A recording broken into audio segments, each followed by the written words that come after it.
नमस्कार विद्यार्थी मित्रांनो, स्वागत आहे तुमच्या सर्वांचं विदर्भ आयएसच्या सरळ सेवा प्लॅटफॉर्मवरती.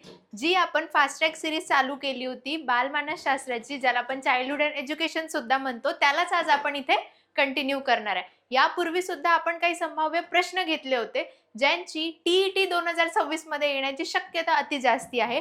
आज सुद्धा आपण असेच काही महत्त्वाचे प्रश्न इथे डिस्कस करतोय. बघा, काही प्रश्नांमध्ये तुम्हाला इंग्लिश वर्ड्सची जी मात्रा आहे ती थोडी जास्त दिसेल. याच्यासाठी का कन्फ्युजन नको व्हायला म्हणून त्याला आपण थोडं इंग्लिश साईडला घ्यायचं ट्राय केलंय. बघा, एक्सप्लेनेशन देताना तुम्हाला मॅक्झिमम वर्ड्स मी इंग्लिश मध्ये सुद्धा एक्सप्लेन करणार आहे, जेणेकरून जे इंग्लिश मीडियमचे स्टुडंट आहेत किंवा असे स्टुडंट जे इंग्लिश मध्ये प्रिपेअर करतात त्यांच्यासाठी पण ही गोष्ट अगदी सोपी जाणार आहे. बघा, आज आपण एक 20 ते 25 क्वेश्चन्स इथे घेतोय आणि या टाईपचे प्रश्न पेपरमध्ये येण्याची शक्यता खूप जास्ती आहे. तुम्ही जर का माझं लास्ट लेक्चर पाहिलं असेल तर त्यात मी एक महत्त्वाचा टेबल तुम्हाला सांगितला होता.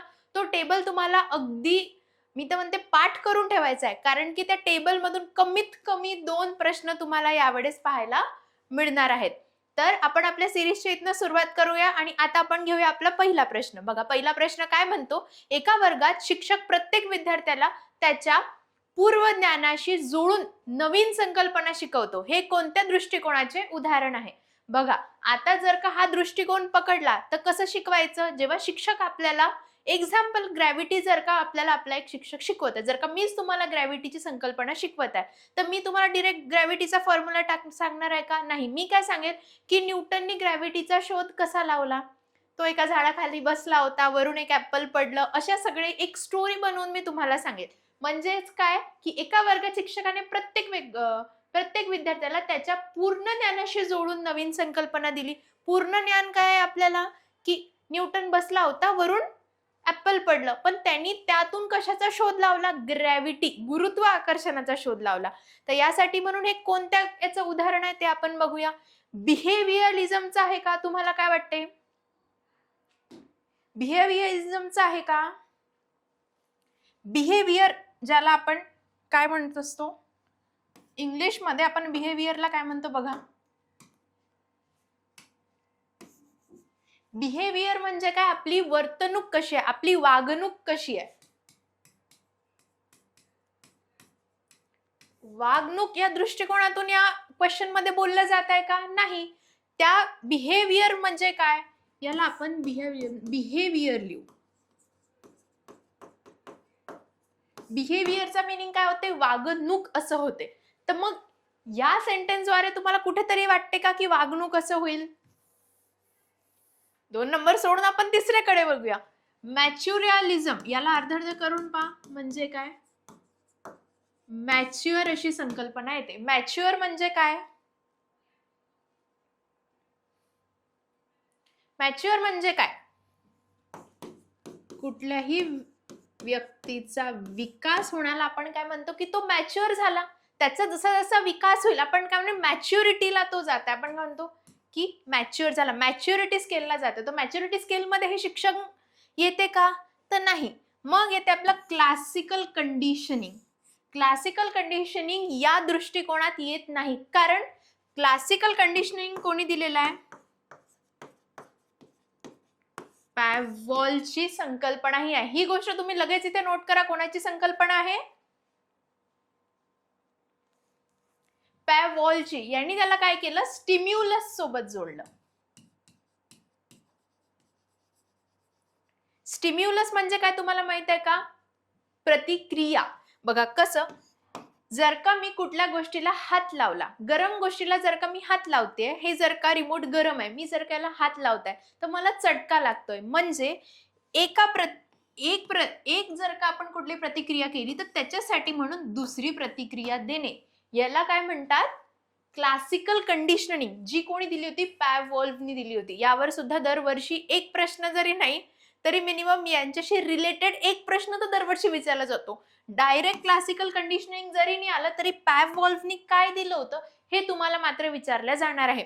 बघा, तर याचं करेक्ट उत्तर काय? कन्स्ट्रक्टिव्हिजम. कन्स्ट्रक्टिव्हिजम काय सांगते की जर का मी तुम्हाला एक संकल्पना शिकवत आहे तर ती शिकवायच्या पूर्वी मी काय करेल, तुम्हाला त्याचा बॅकग्राऊंड स्टडी देईल. त्या बॅकग्राऊंड स्टडीच्या शिकवण्याला आणि त्याच्याशी रिलेट करून मी जेव्हा तुम्हाला एखादा नवीन टॉपिक शिकवते तेव्हा त्याला काय म्हणतात? कन्स्ट्रक्टिव्हिजम, याला बघा, याला तुम्ही मराठीत म्हणत असाल किंवा मला मराठीमध्ये आम्हाला शिकवा, तर बघा मराठीत सुद्धा मी याला काय करेल, इंग्लिशच्या वर्डला मराठीत लिहून तुमच्या समोर ठेवेल, बाकी याच्यासोबत काही होणार नाही. तर लक्षात ठेवताना कन्स्ट्रक्टिव्हिजमच लक्षात ठेवायचं आहे. तर बघा याचा एक मेन पॉइंट तुम्ही साईडला या प्रश्नाच्या बाजूला नेऊन ठेवा.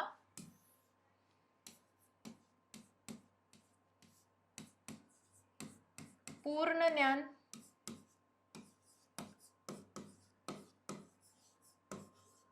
अनुभव आणि काय येतं विचार करा एकदा. पूर्ण ज्ञान, अनुभव आणि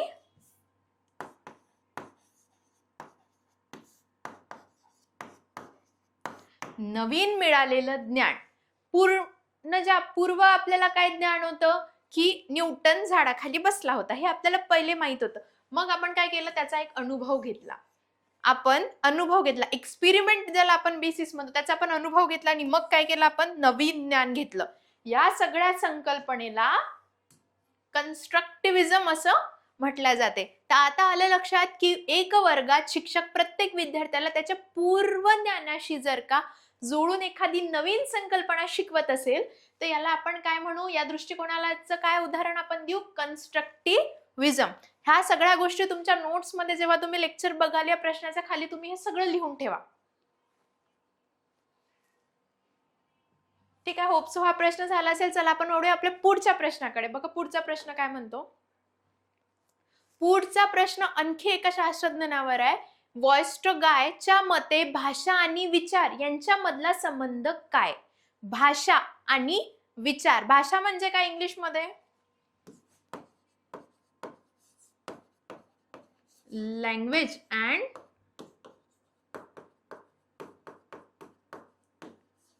भाषा आणि विचार, लँग्वेज अँड थिंकिंग.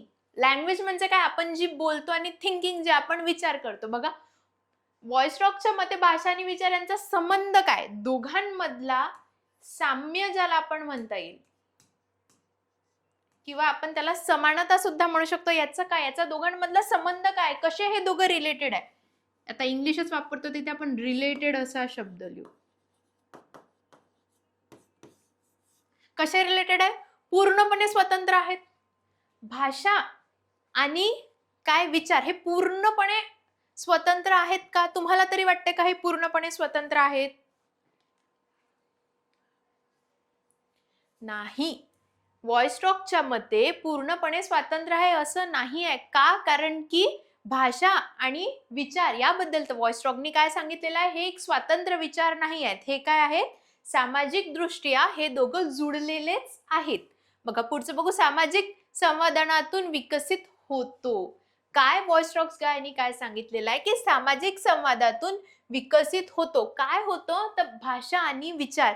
कारण की जसं जसं आपण आपल्या समाजात वळूया, बघा सोपं प्रकार काय लक्षात ठेवायचं, जसं जसं आपण आपल्या समाजात जाऊया किंवा बाहेर वावरूया, बघा भारत देश कसा आहे, कोणी हिंदी बोलतं, आपल्या आजूबाजूला वेगवेगळ्या रिलिजियनचे, वेगवेगळ्या जातीचे, वेगवेगळ्या धर्माचे लोक असतात. त्यानुसार जसं जसं आपण सामाजिक मध्ये म्हणजे आपल्या समाजामध्ये आपला संवाद करू, तसा तसा त्याचा आपला जो फरक आहे, जो त्याचा इम्पॅक्ट आहे, तो कोणावर पडणार आहे, विचारावर. इथे बघा भाषा आणि विचार मी इथे पण लिहून ठेवते.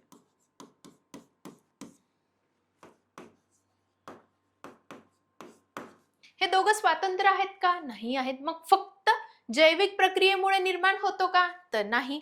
शिक्षणाशी संबंधित नाही. लँग्वेज अँड थिंकिंग हे शिक्षणाचे का म्हणून संबंधित नाही. वॉइसरॉक्सनी जो सिद्धांत दिला, ज्याला आपण लॉ म्हणतो, तो एज्युकेशन आणि डेव्हलपमेंटशी संबंधित आहे, नाही तर कशाशी संबंधित आहे, कशाशी संबंधित आहे तो, एज्युकेशन अँड डेव्हलपमेंट. एज्युकेशन म्हणजे काय, शिक्षण, आणि डेव्हलपमेंट म्हणजे काय, त्यातून होणारी मानसिक, बौद्धिक, वैचारिक वाढ, डेव्हलपमेंट. ठीक आहे, हे कोणी समजावून सांगितलं होतं आपल्याला, वॉइसरॉकिंग. म्हणजे याचा करेक्ट उत्तर काय, ऑप्शन नंबर 2. जसं जसं मी तुम्हाला प्रत्येकाचे एक्सप्लेनेशन सांगत आहे, होप सो तुम्ही या सगळ्यांचे एक शॉर्ट ट्रिक नोट सुद्धा तुम्ही यांच्या माझ्या जसं जसं मी सांगते तसं तसं बनवू शकता, आणि तुम्हाला बनवायला पाहिजे. तर हे तुम्ही एकदा प्लीज नोट डाऊन करा.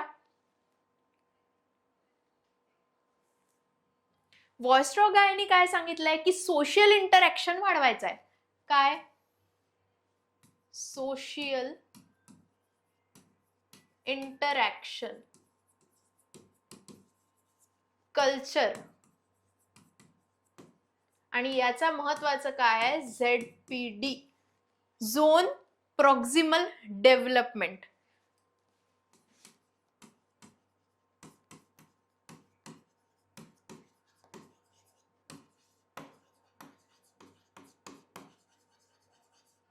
झोन प्रॉक्सिमल डेव्हलपमेंटला आता वॉयस्ट्रॉगायसने कसं सांगितलं, तर एक झोन आपण कन्सिडर करू.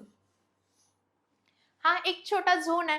या झोन मध्ये मराठी बोलणारे, इंग्लिश बोलणारे, हिंदी बोलणारे, आता वेगवेगळ्या याच्यात आपण हे करू, काही एखादी गुजराती, तमिळ, तेलुगू सगळे एकाच ठिकाणी या रिजन मध्ये राहत आहे. तर यांनी काय सांगितलं? सोशल इंटरॅक्शन वाढवायचं. जर का सोशली मी जे ख्रिश्चन आहेत, जे बुद्धिस्ट आहेत किंवा जे मुसलमान आहेत, मुस्लिम आहेत, यांच्याशी जर का मी इंटरॅक्शन वाढवलं तर याद्वारे काय त्यांच्या भाषेचं ज्ञान मला व्हायला सुरुवात होईल. त्यांच्यामधले जे इम्पॉर्टंट गोष्ट आहेत, त्यांची जी विचारधोरण आहे ती मला समजायला लागेल. हळूहळू काय होईल की मी त्यांचं नॉलेज घेत राहील. म्हणजे काय? माझी थिंकिंग स्केल वाढेल. Means what? Language and thinking. त्या सर्वांची भाषा वेगवेगळी आहे. मुस्लिम लोक थोडं हिंदी साईड बोलायला पाहतात, ख्रिश्चनच्या तोंडात बरेचसे इंग्लिश वर्ड्स असतात, मराठी लोक बरेचसे मराठीचे काही शब्द वापरतात, हिंदी लोकांचे सुद्धा काही शब्द वेगळे असतात. यांनी काय होते? आपली लँग्वेज अँड थिंकिंग दोघंही काय होते? एनहान्स होते. हेच काय सांगितलं? वॉयस्ट्रॉगायनी सांगितलेलं आहे. आणि त्यांनी काय? त्याची महत्वाची संकल्पना ZPD आहे, झोन प्रॉक्सिमल डेव्हलपमेंट. याला तुम्हाला महत्वाचं धरून लक्षात ठेवायचं आहे. हे सगळं तुम्ही लगेच नोट करून घ्या.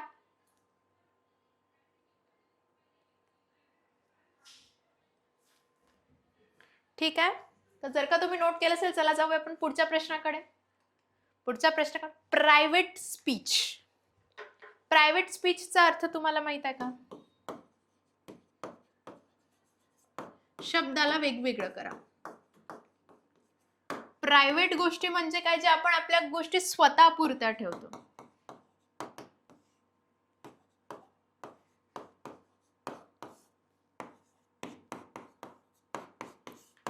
स्वतः पुरतं ठेवत असतो आपण त्या गोष्टी. आणि सोबत आपल्याला काय? स्पीच आहे, म्हणजे जी आपण बोलतो. Private speech. प्रायव्हेट स्पीचचा अर्थ तुम्हाला माहित आहे का?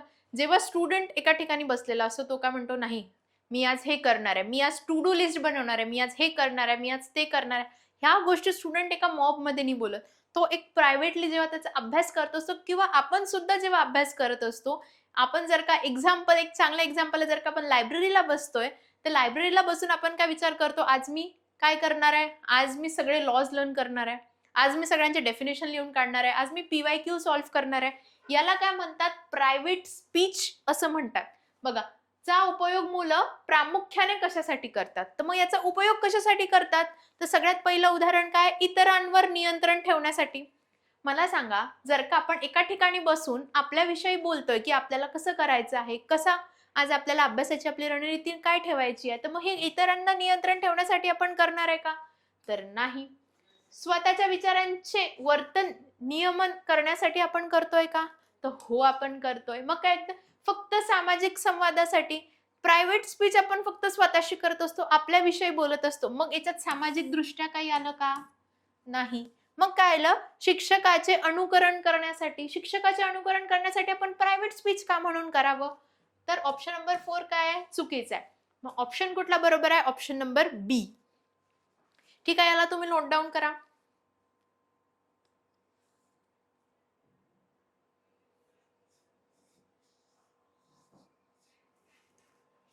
ठीक आहे, समजत आहे सर्वांना? Let's go on question number 4. चौथ्या प्रश्नाकडे वळूया आपण.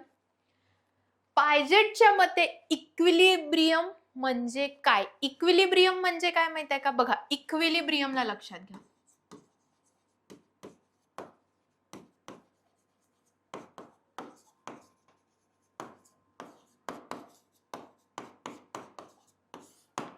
सेम इक्विलिब्रियम म्हणजे काय? जर का आपण एखादा स्टेजला उभा आहे, एखादी रिएक्शन पकडा, केमिस्ट्री साईडला जाऊ, एखादी रिएक्शन जर का वाढताय आणि एखादी रिएक्शन जर का स्लो होत आहे, वाढणं आणि स्लो होण्याच्या मध्ये मध्ये काय होतं, ती रिएक्शन मध्ये कुठेतरी एका सेम पॉइंटला येते, एका सारख्या पॉइंटवर येते.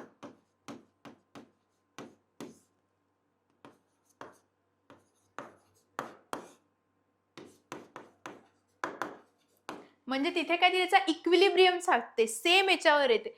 तर पायजेटच्या मध्ये इक्विलिब्रियमचा अर्थ काय होतो, तुम्हाला काय वाटतं? आता इक्विलिब्रियम कसा येईल? पहिले बघा, फक्त आत्मसातीकरण. आत्मसातीकरणचा मीनिंग काय तुम्हाला माहित आहे का? इंग्लिश मध्ये याला म्हणतात ऍसिमिलेशन. मग काय ते फक्त समायोजन. फक्त समायोजन म्हणजे काय? याला इंग्लिश मध्ये काय म्हणतात? अकोमोडेशन.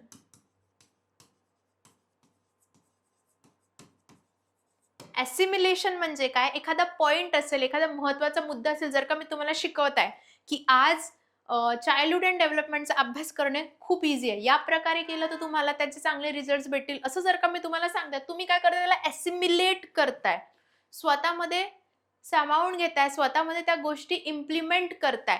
पण जेव्हा तुम्ही या गोष्टी इम्प्लिमेंट करून स्वतःमध्ये बदल घडवाल, तेव्हा त्याला अकोमोडेशन असं म्हटलं जाईल. ठीक आहे? म्हणजे काय? समायोजन असे म्हटले जाईल. पुढे काय म्हणते?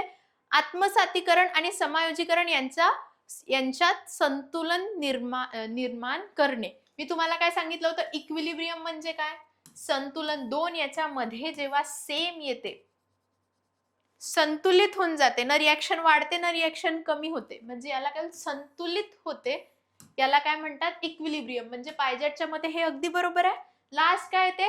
स्मरणशक्ती वाढणे. स्मरणशक्ती कसं काय वाढेल? इक्विलिब्रियमनी स्मरणशक्ती वाढेल का? नाही. तर ऑप्शन नंबर 4 तर हा आपला म्हणजे पाहण्यात सुद्धा नव्हता. म्हणजे ऑप्शन नंबर 4 तर आपण आधीच चुकीचं असं ठरवू शकलो असतो. ठीक आहे? बघा, आता जसं मी तुम्हाला सांगितलं की ऑप्शन नंबर 4 आपल्या काहीच कामाचा नव्हता, अशाच काही ट्रिक्स मी तुम्हाला सांगणार आहे, जे आपण असं एक लेक्चर घेऊया, ते पेपरच्या अगदी आधी घेऊया. त्या लेक्चरमध्ये मी तुम्हाला काय सांगणार आहे की पेपर मुख्यतः सॉल्व्ह कसा करायचा आहे, तुम्हाला पेपर सॉल्व्ह कसा होईल, पेपर मधले क्वेश्चन एलिमिनेट कसं करायचे, कुठला क्वेश्चन बरोबर आहे, कुठला क्वेश्चनचं कसं आन्सर तुम्ही बरोबर काढू शकता, हे पण मी तुम्हाला सांगणार आहे. तर पुढे जाऊयात. आता बघा, एक क्वेश्चन आहे आता कोणत्यावर, आतापर्यंत व्हॉइस टू काय झाला, मी तुम्हाला पायजेटचं काही सांगितलं होतं. आता बँड्युराच्या ह्याच्यावरती एक प्रश्न आपण इथे टाकलेला आहे. प्रश्न बघा काय म्हणतो? विद्यार्थी शिक्षकाच्या वर्तनाचे निरीक्षण करून त्याच्या अनुकरण करतो, बरोबर आहे, पण अनुकरण करण्यासाठी त्याला त्या वर्तनाचे परिणामही लक्षात राहतात. बँड्युरानुसार यामधला कोणत्या प्रक्रियेचा समावेश होतो? म्हणजे बघा, विद्यार्थी काय करतो? शिक्षक जोही वर्तणूक करतो त्याचं काय करते? अनुकरण करतो, म्हणजे त्याला एक्झामिन करतो इंग्लिशमध्ये म्हटलं गेलं तर. पण अनुकरण करण्यासाठी त्याला एका वर्तनाचे परिणामही लक्षात राहतात, की जर का टीचरने मला मारलं तर त्याचा परिणाम काय होतोय? टीचरनी आज मला ओरडलं, पण त्यांच्या ओरडण्यामुळे मी आज अभ्यास केला, त्याचा परिणाम सुद्धा विद्यार्थ्याला लक्षात राहतो. तर बँड्युराच्या मध्ये यामधला त्यामध्ये कुठल्या काय प्रक्रियेचा समावेश आहे? आता अशी कुठली प्रक्रिया आहे? क्वेश्चनला आधी नीट समजलं का तुम्हाला? परत एकदा मी सांगते. बघा, स्टुडंट्स काय करतात किंवा विद्यार्थी काय करतात की शिक्षक कसं शिकवत आहे किंवा एखादी बाजू कशी मांडत आहे याचं अनुकरण करतात. अनुकरण केल्यानंतरची महत्वाची गोष्ट काय असते की ते अनुकरण केल्यानंतर त्याचा आपल्यावरती काय इम्पॅक्ट होतोय, किंवा ज्याला आपण म्हणू शकतो की त्याचा परिणामही आपल्यावर कसा होता, हे सुद्धा विद्यार्थी लक्षात घेतात. तर बँड्युराच्या मते आता असा एक कोणती प्रक्रिया आहे त्याचा यामध्ये समावेश असतो? Attention and retention. अटेन्शन देणे म्हणजे काय सांगा बरं? अटेन्शन देणे म्हणजे काय?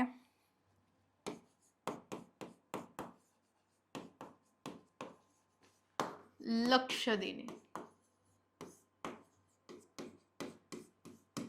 रिटेन्शन म्हणजे काय तुम्हाला माहिती आहे का? रिटेन्शन म्हणजे काय?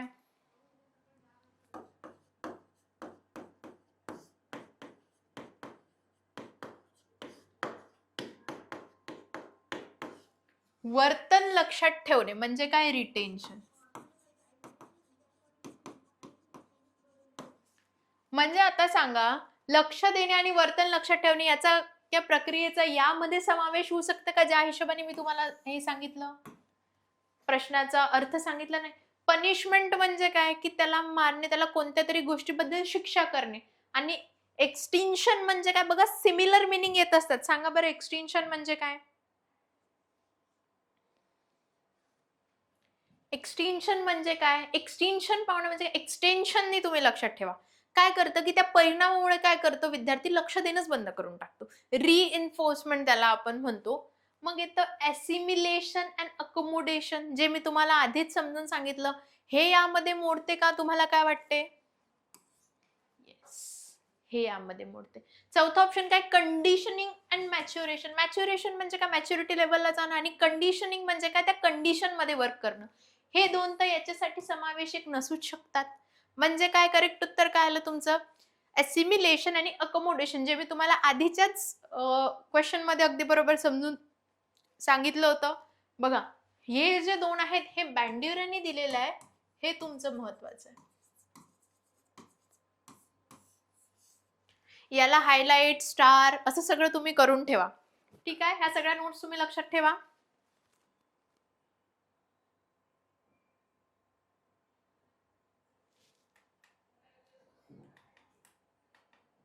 पुढे आपण घेऊया. मी तुम्हाला कॉलबर्गचं सांगितलं होतं लास्ट लेक्चर, त्यांनी व्यवस्थित पाहिलं त्यालाही समजेल. त्यांनी नैतिक विकासाचा काय दिला होता, आपण काय म्हणतो, सिद्धांत दिला होता.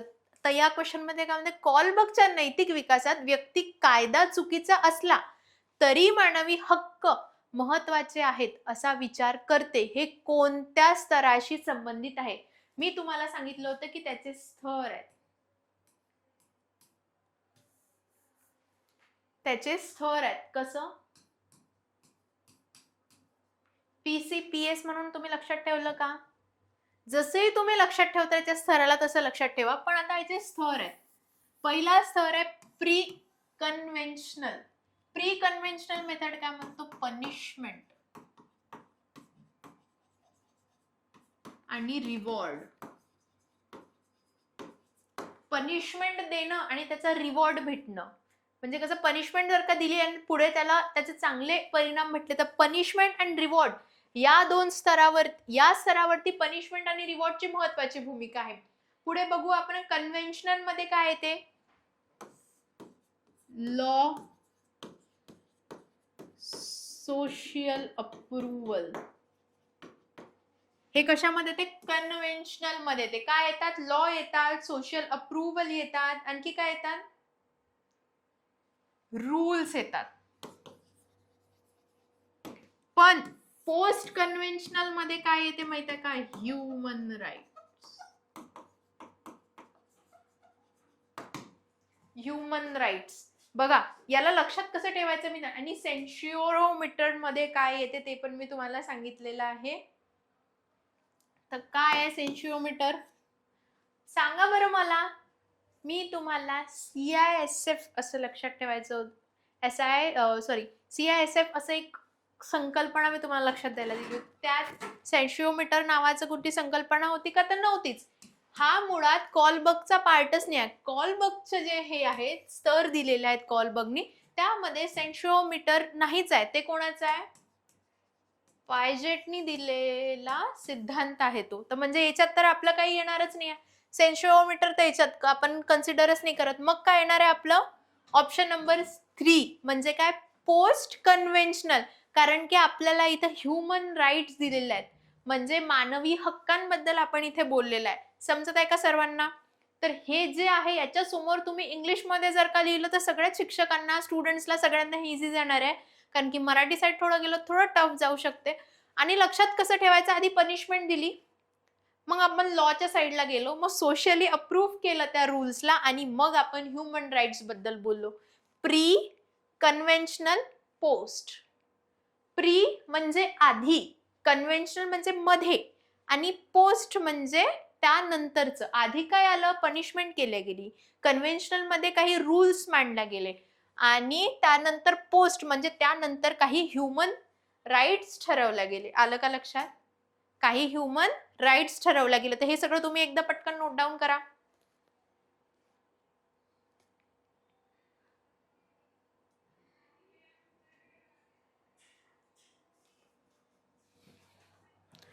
आपण जाऊया आपल्या पुढच्या प्रश्नाकडे. बघा, पुढच्या विद्यार्थ्यांना फक्त एकच योग्य उत्तर शोधण्याऐवजी अनेक शक्य उपाय शोधण्यास सांगणे हे काय आहे?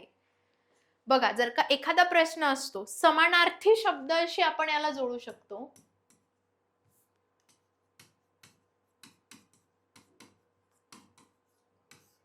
आपल्याला शिक्षक काय म्हणतात, मी तुम्हाला एक शब्द देतो, काही शब्द देऊ शकतात तुम्हाला जर का डोके असं दिलं तर तुम्हाला तुमचे शिक्षक काय म्हणतात, याचे समानार्थी शब्द सांगा.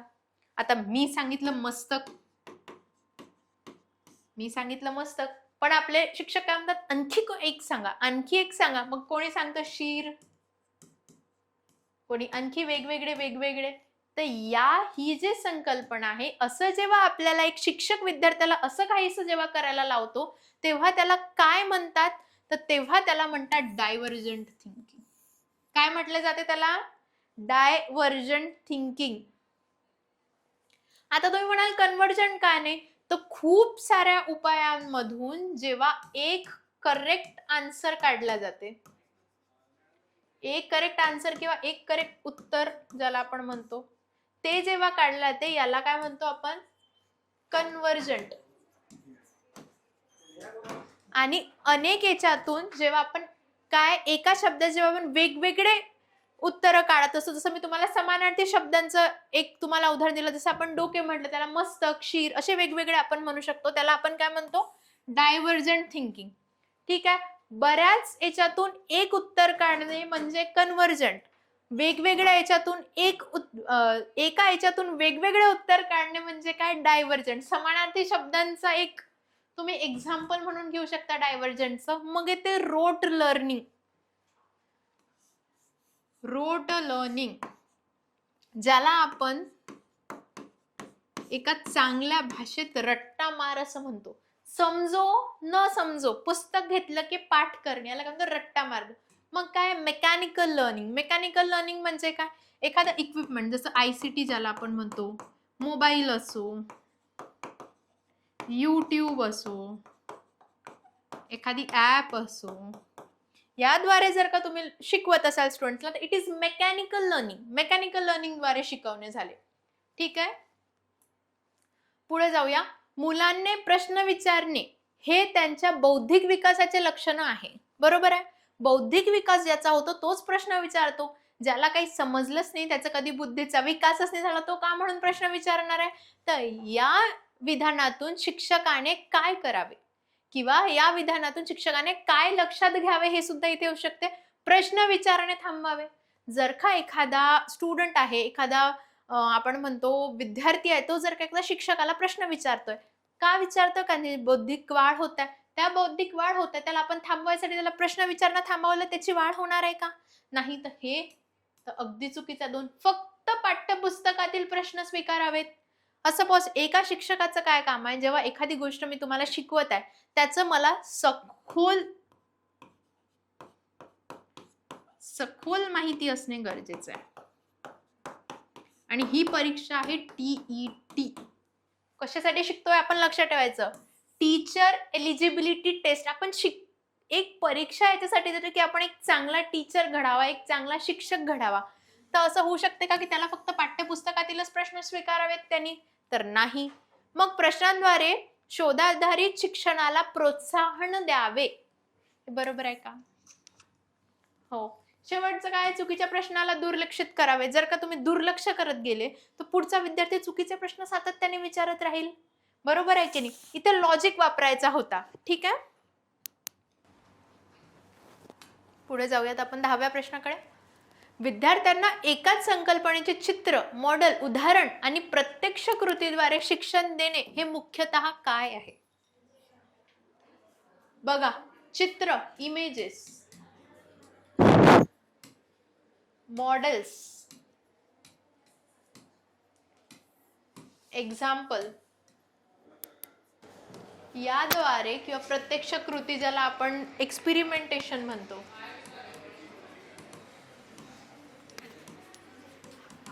याद्वारे जर का शिक्षक लक्ष देत असेल तर विविध अधिगम शैली किंवा मार्गाचा वापर असा करतोय का? हो, करतोय. दंड देतोय का?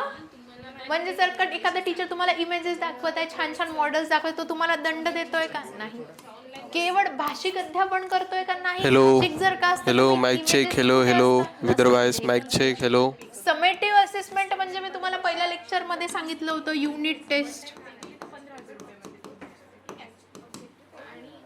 टेस्ट असतात, क्लास टेस्ट असतात. हे सगळं याच्यात येते का? नाही. म्हणजे उत्तर काय? Option number 1. समजत आहे सर्वांना? हे सगळं तुम्ही लिहून ठेवा, इंग्लिश मध्ये सुद्धा लिहा.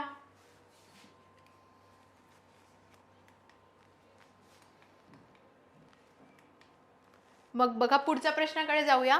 एकाच विद्यार्थ्याला वारंवार गणितातील चुका होतात, सर्वात योग्य पहिली कृती कोणती? एखादा विद्यार्थी आपल्या वर्गात आहे, वर्गात एक विद्यार्थी, असं या विद्यार्थ्याला आपण कन्सिडर करूया. या विद्यार्थ्याच्या वारंवार गणितातच चुका होत आहे, कुठल्याच विषयात नाही, तो बिचारा गणितातच त्याच्या चुका होत आहे. तर त्याच्यासाठी योग्य पहिली कृती एका शिक्षकाने काय करायला पाहिजे? तर पहिली कृती कुठल्या? त्याला कमी गुण द्यावेत. असं शिक्षकांनी करणं योग्य आहे का? नाही. तर पहिलं तर चुकीचं ऑप्शन आहे. त्याला कमजोर विद्यार्थी म्हणून घोषित करावेत. कमजोर विद्यार्थी म्हणून जर का त्याला आपण घोषित केलं, तर आपण काय करतोय? त्याचा मॉरल डाऊन करतोय. त्याचा आपण जो आत्मविश्वास आहे तो घालवतोय.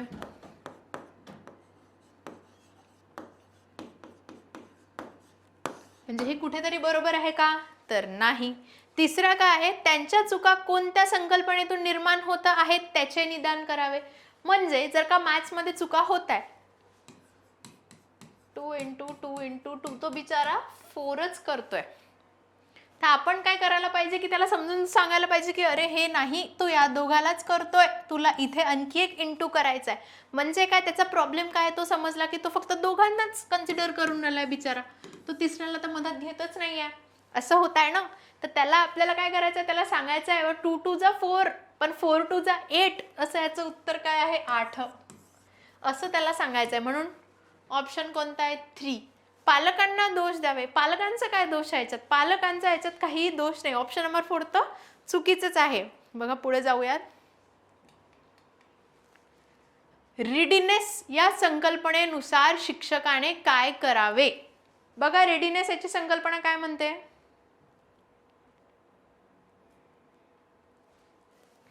रेडीनेस याची संकल्पना म्हणजे काय? मुलांची विकासात्मक तयारी लक्षात घ्यावी. म्हणजे मुलं का हिशोबाने कसा विकास करताय, वाढता विकास करताय, कसा की खालच्या दिशेने त्यांचा विकास ढासाळतोय. विकास नेहमी वाढत्या दिशेनेच व्हायला पाहिजे. विकास म्हणजेच काय की वाढ, शारीरिक मानसिक दृष्ट्या वाढ. बघा, फक्त वयावर आधारित अध्यापन आहे का? नाही. फक्त IQ, इंटेलिजंट क्वेश्चन म्हणतात त्याला.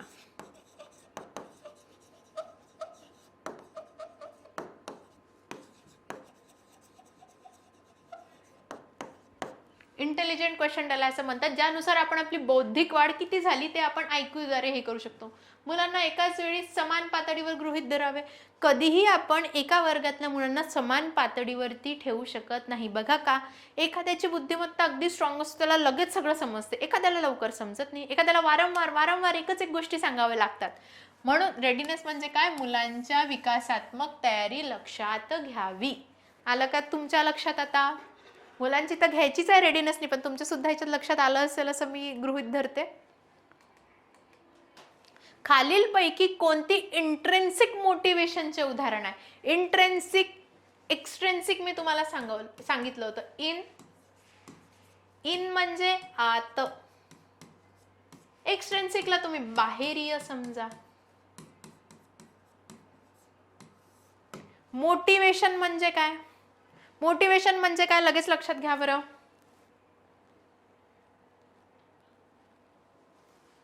आपण एखाद्याला काय करतो? प्रोत्साहित करतो.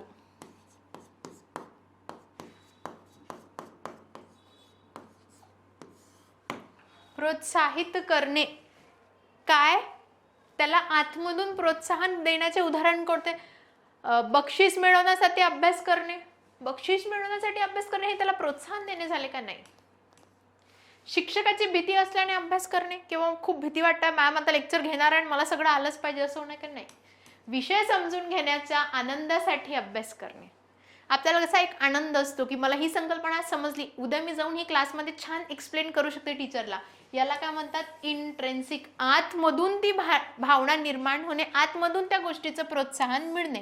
गुण मिळवण्यासाठी अभ्यास करणे काय? गुण मिळवण्यासाठी तर सगळेच अभ्यास करतात. आपल्याला गुण मिळवण्यासाठी नाही तर आपली वाढ व्हावी, आपली बौद्धिकरित्या सुद्धा वाढ व्हावी, याच्यासाठी अभ्यास करायचा असतो. पुढे बघा, परत इंट्रेन्सिक एक्सट्रेन्सिक वरतीच प्रश्न आहे. मी हे काम केले कारण शिक्षक मला स्टार देतील. जर का आज लेक्चर व्यवस्थित पाहून याच्या नोट्स बनवला तर शिक्षक मला स्टार देणार. ही कोणत्या टाईपचं मोटिवेशन आहे? इंट्रेन्सिक आहे, एक्सट्रेन्सिक आहे, कॉग्निटिव्ह आहे की सेल्फ आहे?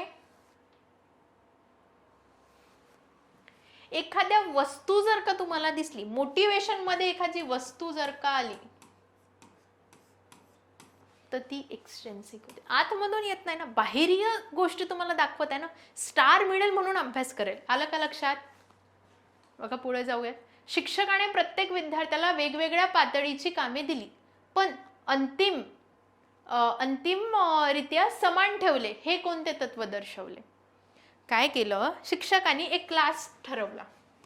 हा आपला क्लास आहे.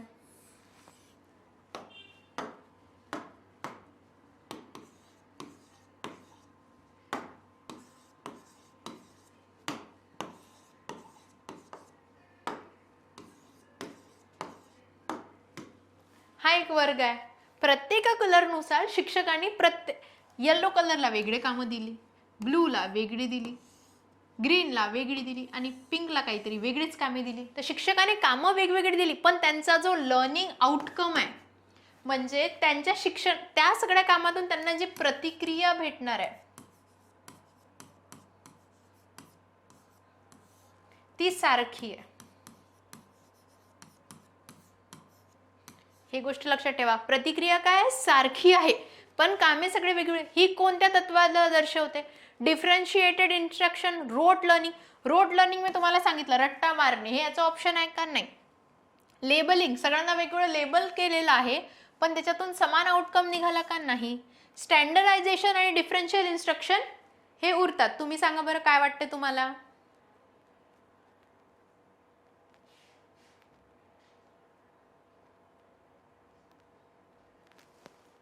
वाटते स्टँडर्डायझेशन मध्ये सगळ्यांना वेगळं स्टँडर्डाइज करून दिलं, ते आहे का? नाही. काय ऑप्शन आहे? डिफरन्शिएटेड इन्स्ट्रक्शन, वेगवेगळ्या इन्स्ट्रक्शन दिल्या आणि एका समान दर्जावरती त्यांना आणून ठेवलं. आलं का लक्षात? बघा, समावेशक वर्गात शिक्षकासाठी सर्वात योग्य भूमिका कोणती? समावेशक वर्गात म्हणजे काय?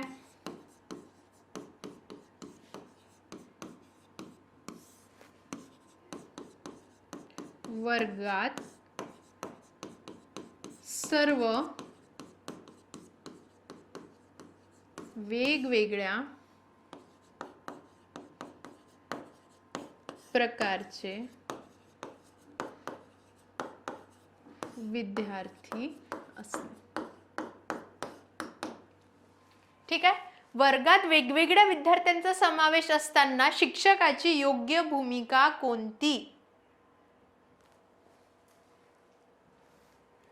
सर्व विद्यार्थ्यांकडून समान गतीची अपेक्षा करणे. जर का सगळे वेगवेगळ्या बुद्धिमत्ताचे आहेत मग सर्वांची गती सारखी राहणार आहे का?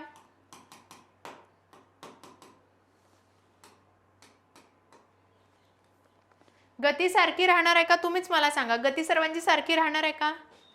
नाही. एक मिनिट. सर्वांची गती सारखी राहणार आहे का? नाही. विविध गरजेनुसार अध्यापन मध्ये बदल करणे, हे बरोबर आहे का? हो. विशेष गरजा असलेल्या विद्यार्थ्यांना वेगळे बसवणे. का म्हणून वेगळे बसवायचं? त्यांना उलट आपण काय करतो? डिमोटिवेट करतो. त्यांना खालच्या पातळीचे पाहत आहे. फक्त पाठ्यपुस्तक पूर्ण करणे. एका शिक्षकाचं काम फक्त सिलेबस पूर्ण करणे कधीच नसते. पाठ्यपुस्तकाला तुम्ही सिलेबस किंवा बुक सुद्धा म्हणू शकता. हे तर अगदी चुकीचं आहे. वेगळे बसवणे तर अगदी चुकीचं आहे. आणि एकाच गतीची अपेक्षा करू शकतो का? नाही. म्हणजे करेक्ट ऑप्शन कुठलं? बी, विविध गरजांनुसार अध्यापनात बदल करणे.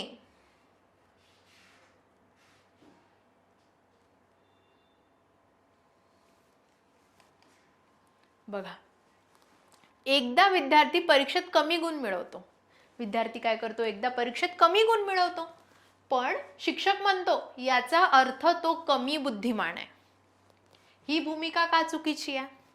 ही भूमिका चुकीची आहे ना. म्हणतो ना आपण लोक, a piece of paper, a sheet of paper can't decide my future. आपण म्हणतो ना एक पेपरचा तुकडा माझा फ्युचर डिसाईड करणार आहे का, म्हणता ना तुम्ही सगळे लोक. तर ही संकल्पना का चुकीची आहे? पहिला मुद्दा काय, परीक्षा कधीच उपयोगी नसते असं आहे का? नाही, परीक्षा तर उपयोगी असते. पाहिजे इथे, तर हे ऑप्शन बरोबर आहे. एकाच परीक्षेवरून संपूर्ण क्षमता निश्चित करता येत नाही, हे बरोबर आहे. बुद्धिमत्ता मोजता येत नाही. IQ द्वारे आपण मोजू शकतो, पण ॲक्युरेसी लेवल तेवढी नसते. मग येते गुणांना कोणतेही महत्त्व नाही. गुणांना महत्त्व आहे. गुण आपल्याला काय सांगतात की आपण कुठपर्यंत आपला अभ्यास झालेला आहे, आपली बुद्धिमत्ता कुठपर्यंत वाढलेली आहे. ठीक आहे, म्हणजे हे चुकीचं, पहिलं चुकीचं, हे पण चुकीचं. ऑप्शन नंबर काय? ऑप्शन नंबर बी हे याचं करेक्ट आन्सर आहे. तुम्ही सुद्धा असंच कटकट करत लक्षात ठेवायचं आहे. ठीक आहे, बघा हे थोडंसं एक मूल्यमापनच्या ह्याच्यात आहे. हा प्रश्न येऊ शकतो, किचकट असतो, चुकायचे खूप चान्सेस असतात. विद्यार्थ्यांना स्वतःच्या शिकण्याचे नियोजन, निरीक्षण आणि मूल्यमापन करण्यास शिकवणे म्हणजे काय? स्वतःचं काय करते? नियोजन करणे. नियोजन म्हणजे काय? प्लॅनिंग. निरीक्षण काय करणे? लक्षात ठेवणे, आपण काय म्हणतो मॉनिटर करणे. देन मूल्यमापन करणे. मूल्यमापन करणे म्हणजे काय करणे? मी तुम्हाला सांगितलं होतं, मूल्यमापन करणे म्हणजे काय करणे, की त्या गोष्टीला आपण किती आपण त्याच्यात तरतोय, बरोबर आहे का नाही. आणि इव्हॅल्युएशन ज्याला इंग्लिशमध्ये म्हणतो ते असं. तर मेटाकॉग्नायझेशन, कंडिशनिंग, इमिटेशन की मॅच्युरेशन? मॅच्युरेशन तर इथंच गेलं. मॅच्युरिटी लेवल इथे काय कामाची? इमिटेशन आपण त्यात काहीतरी नवीन बदल घडवून आणतोय का? नाही. कंडिशनिंग मी तुम्हाला सांगितलं, स्टिम्युलस, प्रतिक्रिया. काय सांगितली होती मी तुम्हाला? प्रतिक्रिया. म्हणजे हे पण नाही. मेटाकॉग्निशन काय म्हणतात त्याला? मेटाकॉग्निशन. बघा मी प्रश्न सोडवताना प्रथम काय करतो, नंतर काय करतो याचा विचार करतो. हे कोणाचे उदाहरण आहे? बघा प्रश्न माझ्या समोर आला, माझ्या समोर TETचा पेपर आहे, TET 2026. मी काय करते, प्रश्न सोडवताना मी प्रथम काय करणार आहे, नंतर काय करणार आहे. मी प्रथम काय करतो, नंतर काय करतो, या गोष्टीचं जेव्हा आपण मूल्यमापन करतो किंवा या गोष्टीचं विचार आपण करतो, तर हे कशाचं उदाहरण आहे? तुम्हाला काय वाटते कशाचं उदाहरण आहे? आताच आपण शिकलो मेटाकॉग्निटिव्हनेसचं. क्लासिकल कंडिशनिंग मी तुम्हाला सांगितलं होतं, कोणी दिलेलं आहे? पॅबॉलचा सिद्धांत आहे तो. नेगेटिव्ह रिइन्फोर्समेंट हेच नाही. आणि कन्झर्वेशन काय करणार आहे? कन्झर्वेशन, कन्झर्वेशन म्हणजे काय? एकत्रीकरण. कन्झर्वेशन याच्यात तर येणारच नाही. म्हणजे काय त्याचा आन्सर? Metacognition, awareness. शिक्षक विद्यार्थ्याच्या चुकीच्या उत्तरावर लगेच योग्य उत्तर सांगण्याऐवजी प्रतिप्रश्न विचारतो. यामुळे मुख्यतः शिक्षक काय करतो, जर का मी शिक्षकाने तुम्हाला प्रश्न विचारला, तुम्ही त्याचे उत्तर दिले, तर एखादा शिक्षक काय करतो, त्याला लगेच बरोबर म्हणत नाही. काय करतो, त्याच्यावर अजून एक प्रश्न विचारतो. बऱ्याचदा तुम्ही सगळ्यांनी हे एक्सपिरियन्स केलं असेल की टीचर काय करतो, आपल्याला क्रॉस चेक करायचं पाहतो. हे कशाचं उदाहरण आहे? पाठांतर वाढते का त्याने? नाही वाढत, इथेच नाही. भीती निर्माण होते का? भीती होते निर्माण, पण जशी पाहिजे त्याचं हे आहे का, त्याचं मुख्यतः त्यामुळे भीती निर्माण होते का? नाही. शिक्षकाचे काम कमी होते, शिक्षकाचे काम तर वाढत आहे, आणखी एक्सप्लेन करावं लागत आहे. म्हणजे पहिलं काय, त्याचं उत्तर काय आहे? विद्यार्थ्यांच्या विचार प्रक्रियेत सहभाग वाढत असतो, कारण की त्याची काय होते, वैचारिक क्षमता वाढत राहते. त्यांनी काय, त्याची वैचारिक वाढ होत राहते. आलं का लक्षात? पुढे जाऊया. Assessment should be used to improve teaching and learning, not merely rank student. Assessment जे आपण घेतो ते कोणत्याही टाईपचे असिस्टमेंट असो, पेपर असो, आपण एखादं फील्ड विजिट असो, हे कशासाठी आपण करतो की स्टुडंट्सला रँक नाही किंवा तू पहिला तू दुसरा याच्यासाठी नाही, त्यांच्या बौद्धिक वैचारिक वाढीसाठी सुद्धा आपण करतो. या विचाराशी कोणता पर्याय सर्वाधिक संबंधित आहे? रँकिंग आहे का? रँक देणार आहे का आपण? समेटिव्ह अप्रोच ओनली नाही. समेटिव्ह म्हणजे मी तुम्हाला सांगितलं युनिट टेस्ट वगैरे. याच्यामध्ये रँक मिळवणं महत्त्वाचं असते. मी फर्स्ट रँकर आहे, येते ना, मी फर्स्ट रँकर, मी सेकंड रँकर, हे आहे का? नाही. उरलं काय? फॉर्मेटिव्ह आणि नॉर्म रिफोर्समेंट. तुम्हाला काय वाटते काय? समेटिव्ह नाही आहे. फॉर्मेटिव्ह मध्ये काय, तो आपण छान क्विजेस खेळायच्या, एखादी ऍक्टिव्हिटी घ्यायची, ओरल प्रेझेंटेशन घ्यायचं. ह्या सगळ्या गोष्टी कशा येतात की आपल्या इंटरनल डेव्हलपमेंटसाठी, ना की फक्त पेपरमध्ये माझा फर्स्ट रँक आला, सेकंड रँक आला. हे कशासाठी असं नॉट मिअरली जर का विचारलं असतं ना, तर हे समेटिव्ह होतं. कारण की समेटिव्हमध्ये रँक महत्त्वाचे सांगतात आणि फॉर्मेटिव्हमध्ये काय की वाढ, नॉलेज महत्त्वाचं असते. मग परत येते मुलांच्या वर्तनावर घर, शाळा, मित्र आणि समाज यांचा प्रभाव पडतो. बरोबर आहे. मुलांच्या शिक्षणावर सगळ्यात जास्त प्रभाव सगळ्यात पहिले तर पडतो तर घराचा. घरातून एक लहान मुलगा किंवा लहान विद्यार्थी शाळेत जातो, मग शाळेत गेल्यानंतर त्याचा मित्र होतात आणि त्या मित्रांद्वारे ते समाजात एंटर करतात. कारण की मित्र त्यांचे वेगवेगळे असतात, वेगवेगळ्या घरातले त्यांचे मित्र असतात, त्यामुळे ते काय ना समाजीकरण होत राहते. यांचा प्रभाव पडतो. हे कोणत्या व्यापक दृष्टिकोनाशी संबंधित आहे? केवळ जेनेटिक आहे का? नाही. केवळ मॅच्युरेशन आहे का? नाही. केवळ बिहेवियरिस्टिक आहे का? नाही. बिहेवियर म्हणजे काय? वर्तणूक. फक्त वर्तणुकाशी आहे का? नाही. हे तर इथेच चुकलं. मॅच्युरिटी लेवल इथे काहीच कामाची येत नाही. जेनेटिक हे असणं काहीच पॉसिबल नाही. जेनेटिक म्हणजे काय? आई वडिलांमध्ये जे बदल घडले तेच मुलांमध्ये घडणार आहे का? नाही. जेनेटिक तर इथेच गेलं. इकोलॉजिकल म्हणजे आजूबाजूच्या समाजाचा कसा फरक पडतो. बरोबर आहे. एखाद्या मुलाला बघा, पुढचा प्रश्न घेऊया. एखाद्या मुलाला वर्गातील इतर मुलांपेक्षा शिक्षणासाठी जास्त वेळ लागतो. शिक्षकाचे सर्वप्रथम काम काय? एखादा स्टुडंट आहे ज्याला आपण स्पेशल चाइल्ड म्हणतो. हा माझा क्लास आहे, एक स्टुडंट आहे ज्याला नाही समजत आहे, तो बिचारा शांत बसतो, त्याला मी जे सांगते त्याच्यापैकी काहीच येत नाही. तर अशा स्टुडंट्सला शिक्षणासाठी जास्त वेळ लागतो. तर त्यांच्यासाठी एका शिक्षकाने काय करावं? त्याला कमजोर घोषित करून द्यायचं का? त्याला जर का मी कमजोर घोषित केलं तर त्याचा मॉरल डाऊन होईल. तो अभ्यासाची त्याची इच्छा उरेल का? नाही. अतिरिक्त वेळ व योग्य सपोर्ट द्यावा. हे बरोबर आहे का? येस. त्याला वर्गातून काढून टाकलं तर कसं होईल? नाही. त्याला कमी अभ्यास द्यावा. असं आहे का? त्याला कमी अभ्यास दिला तर बाकीच्यांपेक्षा मागे राहून जाईल ना. शिक्षकाचं कधीच मत असं नसावं की एका स्टुडंटला आपण मागे टाकावं. बरोबर आहे. Learning is an active process in which learners construct knowledge. Learning is active म्हणजे नेहमी चालू असते आणि जो शिकतो तो काय करतो? त्यामधला नॉलेज गेन करतो आणि काय करतो? स्वतःला नॉलेजेबल बनवतो. त्याच्यात कन्स्ट्रक्टिव्हिझम, बिहेवियरिझम, सायको अनालिसिस की क्लासिकल कंडिशनिंग. क्लासिकल कंडिशनिंग नाही, आपण मागच्याच प्रश्नात पाहिलं. सायको अनालिसिस नाही. बिहेवियरिस्टिक बिहेवियर नाही. कन्स्ट्रक्टिव्हिझम. माणूस काय होतं? शिक्षणाद्वारे नॉलेजवाले आणखी कन्स्ट्रक्ट होत आहे, त्याची काय होत आहे? वाढ होत आहे. ठीक आहे, याला लक्षात ठेवायचं आहे. शिक्षक विद्यार्थ्यांना समस्या देतो, ते स्वतः निरीक्षण करतात, अनुमान मांडतात आणि निरीक्षण काढतात. ही पद्धत सर्वाधिक कोणती? काय करतात माहिती आहे का? विद्यार्थ्यांना काय करतात? एखादा प्रॉब्लेम देते, 2x2 हे एखादी समस्या दिली, याच्यावर ते निरीक्षण करतील की याच्यात करायचं काय? मल्टिप्लाय करायचं आहे, गुणाकार करायचा आहे, भागाकार करायचा आहे, काय करायचं आहे, हे सगळे ते लोक लक्षात घेतील. अनुमान लावतील की कसं करायचं, 2चा पाडा म्हणायचा की 2 अधिक 2 करायचं की 2चा पाडा म्हणायचा. असे सगळे ते लोक विचार करतील ना. म्हणजे काय करतील? अनुमान मांडतील, त्यांचं निरीक्षण करतील की दोन्ही याचा अर्थ सेम होतोय, आपण पाळा सुद्धा म्हणू शकतो आणि आपण 2 अधिक 2 पण करू शकतो, पण मग पुढे उत्तर कसं येईल? असं करत ते अनुमान लावतात की याचं जे उत्तर आहे, बरोबर उत्तर आहे, ते कसं काढायचं.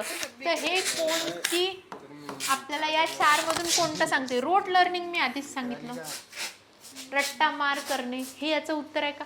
2x2 किती वेळ रट्टा मारणार आहे? नाही मारू शकत. ड्रिल मेथड, एखाद्यावरती डोक्यावरती ते थापणे, हेच करणं यांनी होणार आहे का? नाही. लेक्चर मेथड नाही. तर डिस्कवरी मेथड आहे ही. कारण की त्यांनी काय केलं बघा, समस्या दिली. मी तुम्हाला समस्या परत इथे एकदा लिहून सांगते कसं केलं. तो बघा, डिस्कव्हरी लर्निंग म्हणजे काय? डिस्कव्हरी म्हणजे काय? नवीन नवीन शोध लावणे. याचं उत्तर डिस्कव्हरी लर्निंग काय आहे याचं मी तुम्हाला एक्सप्लेनेशन देते. बघा, समस्या काय दिली?